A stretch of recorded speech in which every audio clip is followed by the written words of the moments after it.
In this video, we're going to be looking at the nutrition protocols associated with hypertrophy or muscle gain. In order to achieve the best muscle growth that you want as an individual, we should be looking at being in a calorie surplus. Now, as important as this training program is, the gains that you will be seeing outside of this program is actually going to happen outside of the gym. So therefore, nutrition plays a very pivotal role in this program. Most people undergo a hypertrophy program in the hope of just gaining muscle. In some cases, there might be gains in fat mass. However, we want to try to minimize the amount of fat mass that you're going to be having during this program, so the sole focus can really be on building lean muscle. In order for that to happen, we should be looking at what type of surplus you need to be in and from where those calories should be coming from. When we talk about that, we'll be focusing on your macronutrient profiles, meaning your protein, fat, and carbohydrate intake. To increase muscle mass without gaining fat mass, we should be aiming for a surplus of about 500 calories per day. For women, this might be slightly less, at around 300 calories. However, this range will vary dependent on your individual goals and also your abilities in the gym and also the amount of intensity that you apply to your training. What is very important before we talk about a surplus is understanding what your total energy requirements are throughout the day. By doing this, you can also figure out what your basal metabolic rate is, which will assist you in getting the best outcomes for your training program. In order to calculate this, you can refer to our intro video, which we talk about your basal metabolic rate and your estimated energy requirements. For optimal muscle gain, we need to manipulate your macronutrient intake.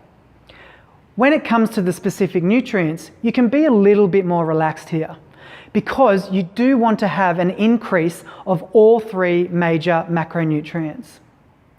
There should be an even spread coming from carbohydrate, fat, and protein. Therefore, if you break it down, you should be looking at how many calories per gram each macronutrient contains. Carbohydrates contain 16 kilojoules, or roughly 4 calories per gram. That's the same for protein. However, with fat, it's slightly more.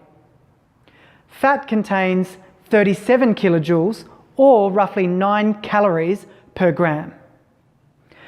Therefore, when trying to increase your caloric intake through food, there might be less slightly coming from fat and more coming from your protein and carbohydrate intake. When focusing on specific nutrients in your diet throughout this program, there should be a focus on nutrient-dense foods. This means that the foods that you're consuming have higher caloric value. Some examples of nutrient-dense foods might be foods that contain higher amounts of fat in them, such as avocado, nuts and seeds, and plant-based oils, which you can add in your cooking or raw on salads such as dressings. Carbohydrate focus should predominantly be on complex carbohydrates.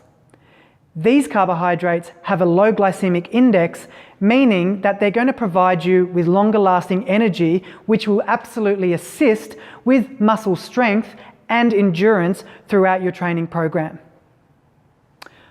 Protein is absolutely vital in the recovery and also the growth of muscle. Therefore, protein intake is probably the major focus of all nutrients throughout this program. When should you consume protein? Apart from being a general intake throughout the day, a major focus throughout the hypertrophy program should be on how much protein you're consuming after you finish your training session. When you're looking at protein intake, you should be looking at roughly 1.5 to 1.8 grams of protein per kilogram of body mass. This might be specifically to females, and males you might have a target of slightly higher, where it might be 1.6 to 2 grams of protein per kilogram of body mass. What if you consume more than that? It's absolutely not going to do any damage to you unless you are in an excess of 3 grams of protein per kilogram of body mass. However, you do want to stick to those basic guidelines because anything excess from that might continue to add up on the amount of calories that you're consuming throughout the day and therefore add to an incredible surplus, which will in turn lead to not only a gain in muscle mass, but may add a little bit of fat mass as well. It's very easy to get sidetracked when you're focusing on nutrient-dense foods to forget about the quality of foods. The quality of your food is just as important. The reason being is because we want as best muscle regeneration and recovery as possible in between training sessions.